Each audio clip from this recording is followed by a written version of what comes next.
অবাধ সুষ্ঠু নির্বাচন হলে এটা এটা এমনি বোঝা যাবে। আমেরিকা মার্কিন যুক্তরাষ্ট্রের পর্যবেক্ষক আসা না আসার সঙ্গে এটা বড় ধরনের দূরত্ব তৈরি করবে। আমার তারা যদিও না, সংকেত বোঝা তো মুশকিল। প্রথম কথা হচ্ছে যে এখানে তো ভারতের আগামী নির্বাচনকে সামনে রেখে ভারতের যে কূটনীতিকদের পরিবারদেরকে সরিয়ে নেওয়া, এটা কি অন্য কোনো দূতাবাসের ক্ষেত্রে ঘটেছে? ঘটে নাই তো, ঘটেনি। ঘটেনি। তাহলে এরকম কোনো অ্যালার্মিং কিছু যদি থাকতো, তা অন্যান্য এইসব দূতাবাসগুলোতে তাদের কাছে আপনার এই তথ্য থাকতো। তো ভারতের এখানে ভারতের ব্যাপারটা তো টোটালি ভিন্ন। তাদের দুইটা জিনিস হতে পারে, এগুলো আমি একটা এভাবে মানে যদি আমি দেখি, সেটা হচ্ছে যে তারা এর মধ্য দিয়া মানে কিছুটা অ্যালার্ম করতে চায় যে বাংলাদেশের পরিস্থিতিটা হয়তো এত ভালো না বা ভালো থাকবে না। এটা তারা কৃষিবিদ এটা হইতে পারে আর কি। এটা এই জন্য আমরা আমাদের পরিবারকে সরাই নিয়ে যাচ্ছি। এটা শর্ট অফ প্রেশার টেকটিক্স হইতে পারে যে এই আগামী নির্বাচনটা হয়তো একটা সুষ্ঠু অবাধ হবে না, এই ধরনের একটা। আরেকটা হচ্ছে যে দেখেন, ভারত তো আসলে যে আমরা যেটা যে ফেসিবাদের কথা বলছি, সবসময় বলছি, সেই ফেসিবাদের যিনি নেতৃত্ব দিয়েছেন, আমরা সাবেক প্রধানমন্ত্রী শেখ হাসিনার কথা বলছি, যিনি এখনও দিল্লিতে অবস্থান করছেন এবং ভারতের পৃষ্ঠপোষকতায় উনি গেছেন এবং এবং ওখানেই অবস্থান করছেন এবং বিভিন্ন সময় বক্তব্যও দিচ্ছেন। এই আমি একটু বললাম যে নির্বাচন মণ্ডলের কথা বলেছেন। তো এই যে শেখ হাসিনার যে বক্তব্য বা শেখ হাসিনার যে কর্মকাণ্ড, বা আওয়ামী লীগের অনেক নেতা ওখানে আছেন বিভিন্ন জায়গায়, দিল্লি সহ কলকাতা সহ অন্যান্য জায়গায়, এগুলোর সঙ্গে ভারত সরকারের যে কোনো সংযোগ নাই সেটা তো বলা যাবে না, অফিসিয়ালি তো নাই।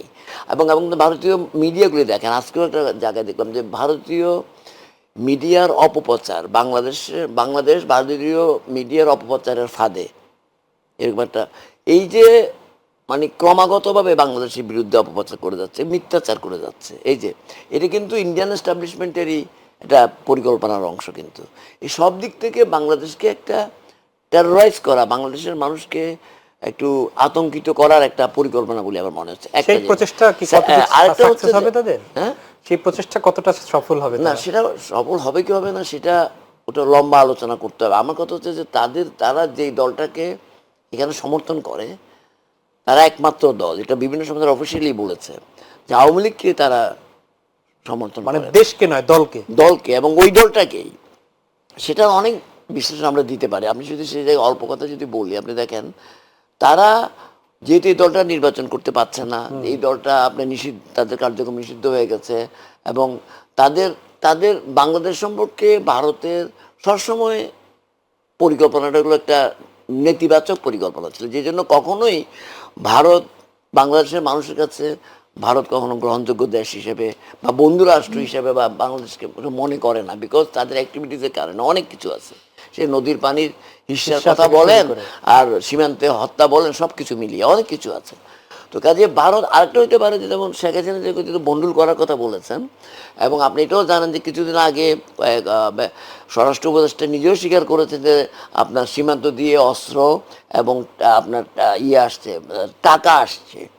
এবং এসআরএমের একটা ঘটনা আমরা জানি যে শেখ হাসিনার সঙ্গে দেখা হয়েছিল এবং টাকার লেনদেন হচ্ছে বাংলাদেশে বিশৃঙ্খলা সৃষ্টি করার জন্য। আগামী নির্বাচনকে কেন্দ্র করে এই ধরনের পরিকল্পনা তো আনঅফিসিয়ালি থাকতেও পারে, কারণ তাদের টুলসগুলো তো এখনো রয়ে গেছে এখানে। বিভিন্ন প্রশাসনে আছে, আইন শৃঙ্খলা রক্ষা বাহিনীর মধ্যে আছে, তাদের সমর্থক গোষ্ঠী আছে কিছু।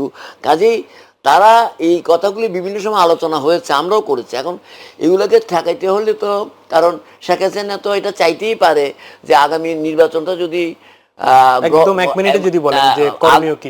আগামী নির্বাচনটা যদি সঠিকভাবে না হয়, অবাধ সুষ্ঠু না হয়, তাহলে তো সেটাই তার এই প্রশ্ন, তাহলে সেই যে নির্বাচনের নামে যে প্রশাসন করেছে সেটার সঙ্গে সেইটা কম্পারিজন ড্র করবে।